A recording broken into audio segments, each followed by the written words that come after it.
mountain ranges where peaks rise to a height of nearly 11,000 feet. And salty plains where distant layers of heated air reflect the sky in a mirage. Barren sands may reach for hundreds of miles with dunes 500 feet high. A rolling sea of sand where desert winds blow the constantly shifting waves, where nothing green can grow, and where neither man nor animal can live.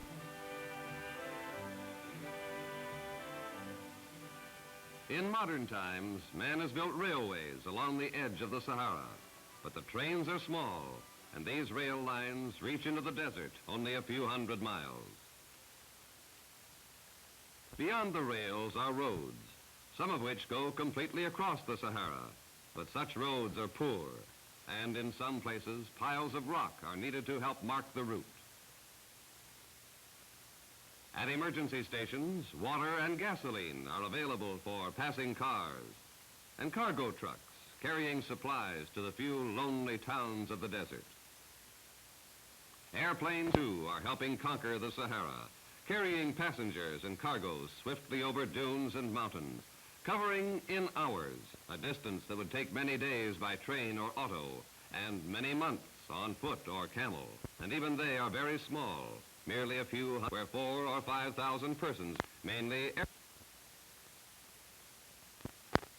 At such cities, there's usually a stream supplying farm land. Wood is precious, and most houses are made of earth. The clay near a water hole.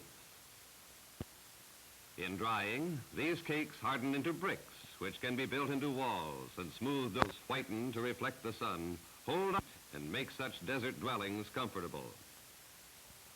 Overhanging rooms often change a street into a tunnel, but what is lost in light and air is gained in escape from the sun.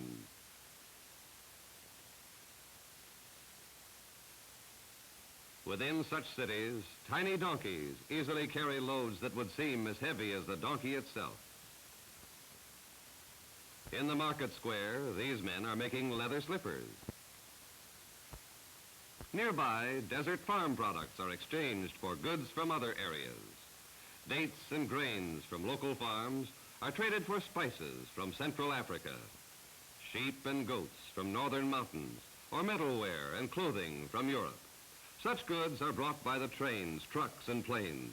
Without them, the desert cities would have a much more primitive life and far less security.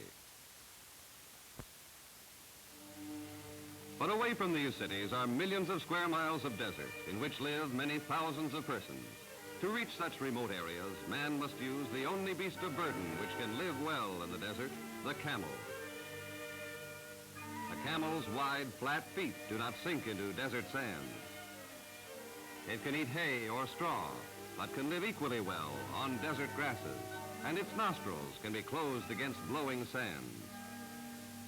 Though ugly, ill-tempered, and hard to train, a camel is the most valuable animal in the desert. It can travel 5 or 6 days without water, under conditions which would soon kill a horse or an ox. A camel can cover 50 miles a day with a rider or a load of 500 pounds. Camel caravans are still the only means of carrying food and supplies to distant tribes in the remote wastes of sand and mountains.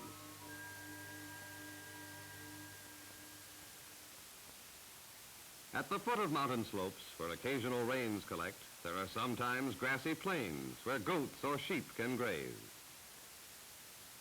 But these thin grasses are soon eaten, and the flock must move on, perhaps many miles, to find another pasture. Those who tend such wandering flocks are called nomads, people with no permanent homes. A small caravan of camels may carry a family of nomads and all their belongings.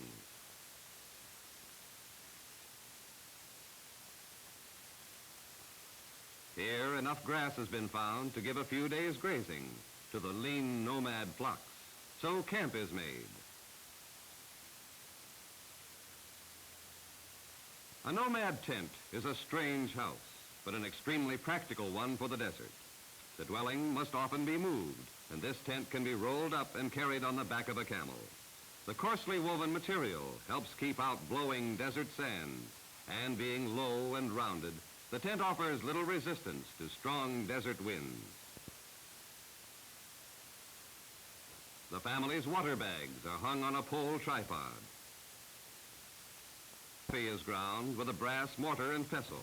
But aside from this, the Nomad's cooking equipment is limited to a few battered pots and pans and wooden bowls for mixing food. Wool from the flocks is carded between wooden paddles, in which hundreds of projecting nails comb the raw wool into parallel strands. These fibers are twisted to form a rude cord and are attached to a wooden bobbin. Spinning the bobbin tightens the woolen strands into yarn, which may be woven into blankets, tents, or clothing. The wealth of the Nomad is in his flocks and the meat and wool which they produce.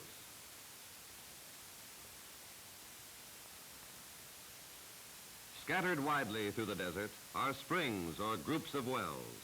Such a water source is called an oasis, and here men can live, cultivate fields, and build a village. An oasis can become a lush garden in a desert waste, with a profusion of vegetables, grains, fruits, and flowers. An important oasis crop is grain. It is harvested by hand and may be threshed by camels walking on the grain, the pressure of their feet squeezing the kernels of the grain from their husks.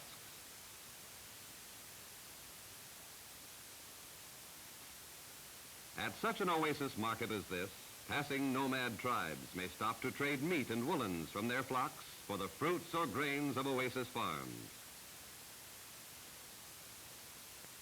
The palm tree is very important in the desert, and men have come to depend upon it for many things. In summer temperatures which may reach 130 degrees, a palm grove may be the only shade within many miles. Sahara dwellers have no coal, gas, or oil for fuel, but again the palm provides. Dead leaves are carefully gathered for fires. Without the palm, this man would have difficulty finding fuel for cooking. And without a palm's logs for rafters and palm leaves for covering, his mud house would be without a roof. Date palms even supply food. On their leaves are clusters of flowers, the blossoms of other date palms. They sprinkle the pollen from the blossoms on this tree's flowers, which are then tied into bunches to hold the pollen.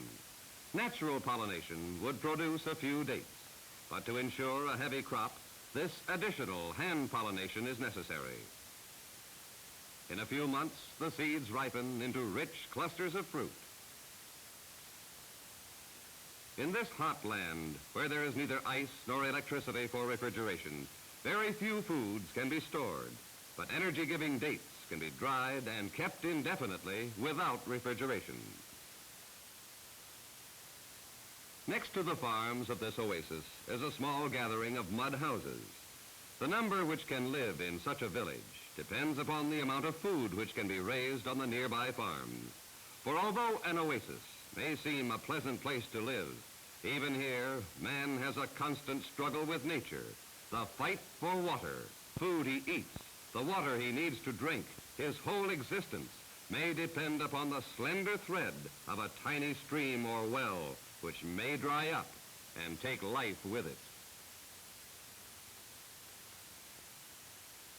The source of such waters may be rainfall on mountain slopes hundreds of miles away.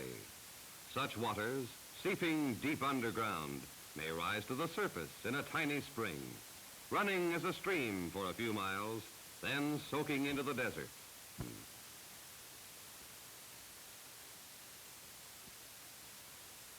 In other zones, water comes from deep artesian wells, forced to the surface by underground pressure.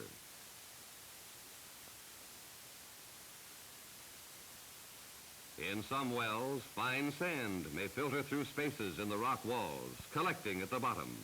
In time, this will stop the flow of water. The dangerous task of keeping such wells free of clogging sand falls to these brave well divers. Entering the well, a diver holds onto a guide rope which leads to the bottom. Then, understanding the hazards of such diving, says a lengthy prayer. An assistant brushes the flies away so they will not disturb the diver. Now ready, the diver fills his lungs and pulls himself to the bottom by means of the guide rope. Seconds lengthen into 3 long minutes before there's a swirl in the water and the exhausted man reappears, gasping for air. Assistants rub his shoulders to restore circulation. And the diver returns to a fire of palm branches to warm after the chilling depth. Now helpers pull a crude rope from the well. More and more rope appears until 100 feet of it has risen. And then at the rope's end, a tiny sand-filled basket comes to the surface, filled by the bare hands of the diver in the cold and dark pressure of 100-foot depth. Such men risk their lives many times a day to keep these wells free from clogging sand so that precious water will continue to flow.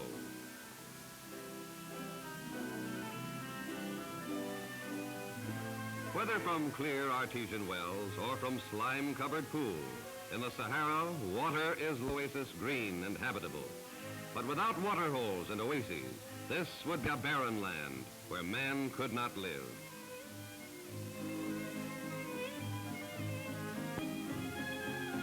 This desert, man has crossed this wasteland with roads and rails.